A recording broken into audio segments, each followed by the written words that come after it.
Sheffield United 3, Manchester United 3, full-time Devils, Matt Bramall Lane. Absolutely gutted that we bottled that game in the end. First of all, we're just going to look at that lineup from the get-go, to be honest. I was, baffled that Phil Jones starts that game. If Axel Tuanzebe is fit enough to be on the bench, I don't understand that when managers do that. Surely he's fit enough to play this game. For me, he's an outstanding prospect. I've watched him throughout the years and in the Championship. He doesn't lack physically, he's good on the ball, and I think he would have been good in a game like this. So if Ollie did want to, start with that back three, surely start Axel in there, especially the fact that Phil Jones didn't look particularly comfortable on the left-hand side. I think he just couldn't bring the ball out. When the ball goes over the top of him for their first goal, he's just got absolutely dashed by their striker there. So the ball goes back into the box. Lundstram takes a shot, it deflects, and Flex scores, of course. And that all starts from Phil Jones. Again, horrific start to the game from Manchester United. We just can't seem to get a foothold in the game. The same thing that happened at Bournemouth. Sometimes you might get 5-10 minute spells like what happened at Bournemouth. But today, that first 45 minutes, I can't remember one positive note. I remember one ball going over the top to Dan James. It looked like a decent opening, but Martial and Marcus didn't really show for the ball across him. They were doing a lot to try and sort of defend against the overlapping centre-backs with, Sheffield bringing men forward all the time, and it didn't allow us to have that space to make anything happen. To be fair, in the second half, Ollie then switched to that 4-2-3-1, bringing Jesse at 10, who I thought brought a bit of energy. Now, a lot of people question his quality and all of that. It's understandable at times because he's not had the best of seasons. But to be honest, in that second half, I've seen something different compared to what Andreas was given. Again, in that Bournemouth game, Andreas at 10 didn't do anything. Today, Andreas plays a deeper role. He just can't get a foothold in the game. We really miss Scott McTominay, and Andreas didn't replace him at all. I thought Fred made a couple of decent tackles in there. Thought he was driving the ball forward, finding decent forward passes, but he didn't have that man alongside him to replace Scott McTominay. There was a lot of talk with some of the guys that I hear after the game that were saying they would like to see Jimmy Garner in. I had a shout for him over the weekend, to bring him in, but I'm not too sure. You might throw him in there. It goes horribly wrong like it did in that first half, and then that's it, everyone's going to have it on him. It was Jimmy Garner's fault in midfield. But Andreas, could it get much worse? I think you've just got to play a midfielder if you have a midfielder in that. If you're going to play that 4-2-3-1 system, because Andreas just can't play as that holding mid. And especially Fred, he's all action, so you need someone with a bit more composure, someone who's just going to do all the simple work. Something like what Scott McTominay's been doing for us. It would be unfair to say that he's just been doing the simple work and he's not added even goals to his game. He'd even find a decent long ball in there. But Jimmy Garner, for me, should have started alongside Fred if we were going to play two holding midfielders. The changes that Ollie made within 10 minutes, the game completely turns on its head. You've got to give him credit to that. Credit for that, sorry. You look at Dan James getting down that left-hand side when he moved him over there, when Mason Greenwood comes on. He pulls back the ball for Marcus Rashford to score. Daniel James, in that game in the first half, I was gutted the fact that he just couldn't get enough of the ball to have an effect on the game. As for Mason Greenwood, he comes on, I think he tries to play more on the right wing when he switches James onto the left, but he actually comes central and finds himself a goal. Brandon Williams as well.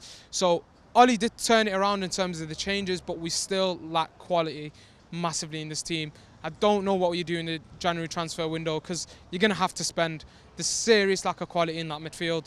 Like we said, we can bring in maybe the likes of Levitt or Jimmy Garner, but you got to give them their fair share in the cup games in Europa and see how they do, and then maybe you bring them into the Premier League if they've earned it. But being reliant on those players is a bit of a risk. I know Brandon Williams and Mason Greenwood have scored that, and it sounds mad when I'm saying that, that you can't always take a risk on some of these players, but it's got to be with a bit of a balance, and I think we seriously lack that balance of having the experienced players and having those young prospects that you can build on, the likes of Tuanzebe, who's had his fair share in the Championship.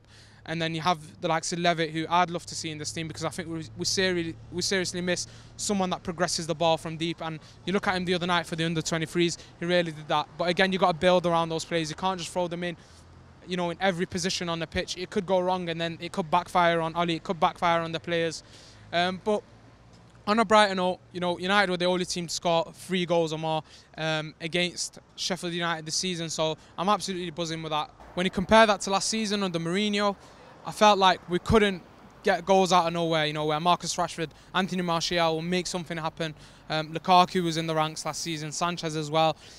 But you got Daniel James, Marcus Rashford playing as more inside forwards, closer to goal, and I think we've seen the effect that's had on the team. In the long term, it might not work out under Ollie, but I think a difference of approach was certainly needed in terms of our attacking style. And I think Ollie's done that, to be fair to him. And in those changes that he made, those 10 minutes completely turns the game around against arguably the best defence in the league. Their numbers back it.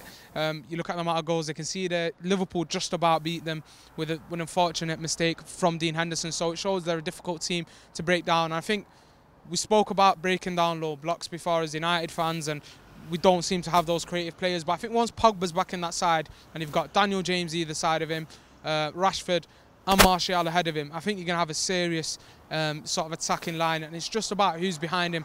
Fred and McTominay can really do a job at times and they can look good. And I think especially Scott McTominay, who's been, in my opinion, our player of the season, alongside Marcus Rashford and Anthony Martial. Dan James you can throw in there as well, but Scott's really stepped up. But you've got to have backups in there.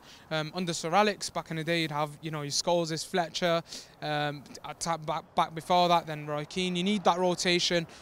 Carrick was brought in, Anderson later on. So again, those are all players that you can rotate in and out of the team and just see what they can do. Maybe you can throw in a Jimmy Garner and he'll do all right. But like I said, you can't be over-reliant. A couple of those prospects where you're forced to play, like Brandon Williams at left-back today, could do a job, but we can't be over-reliant on them. We've got to build quality around them, you know, ready-made quality as well. And then you get your best teams like that. You look at this Chelsea team, a lot of the younger players, you know, smashed it for them in the Championship, have come back, but they got Willian, who a lot of people don't rate, but he's getting the numbers this season. He's starting for Frank Lampard, but that's because he's had that experience.